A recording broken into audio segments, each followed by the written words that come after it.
জয়, জানাবেন এই ভারী বৃষ্টিপাতে চট্টগ্রামের অবস্থা কেমন দেখছেন এবং পাহাড় ধসের শঙ্কা নিয়ে প্রশাসন কি বলছে?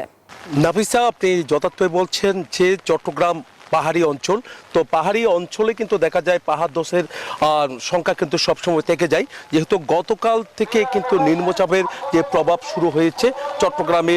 কোনো কোনো সময় ভারী বর্ষণ হচ্ছে, আবার কোনো কোনো সময় আমরা দেখছি এখানে হালকা বৃষ্টিপাত হচ্ছে, আবার দেখা যায় কোনো কোনো সময় থেমে থেমে বৃষ্টিপাত হচ্ছে। তার কারণে পাহাড়ে পাদদেশে যারা বসবাস করছে তাদেরকে সরিয়ে নিরাপদ স্থানে সরিয়ে যেতেই কিন্তু মাইকিং করা হচ্ছে। আমরা দেখতে পাচ্ছি যা এখানে রেড ক্রিসেন্ট থেকে শুরু করে জেলা প্রশাসন সহ অন্যান্য সংস্থা যারা আছেন, সিটি কর্পোরেশন থেকে শুরু করে তারা মাইকিং করে কিন্তু তার এখানে যারা বাসিন্দা রয়েছে তাদেরকে কিন্তু আমরা দেখতে পাচ্ছি সচেতন করছে।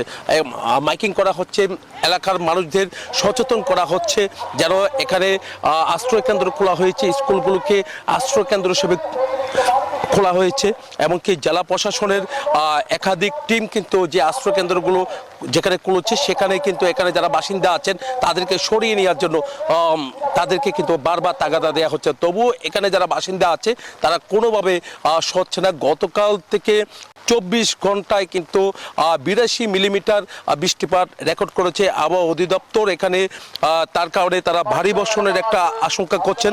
একের সাথে জলাবদ্ধতা সহ বেশি বৃষ্টিপাত হলে চট্টগ্রামের যে বড় সমস্যা জলাবদ্ধতা, সেই জলাবদ্ধতা হতে পারে বলে তারা মনে করছে।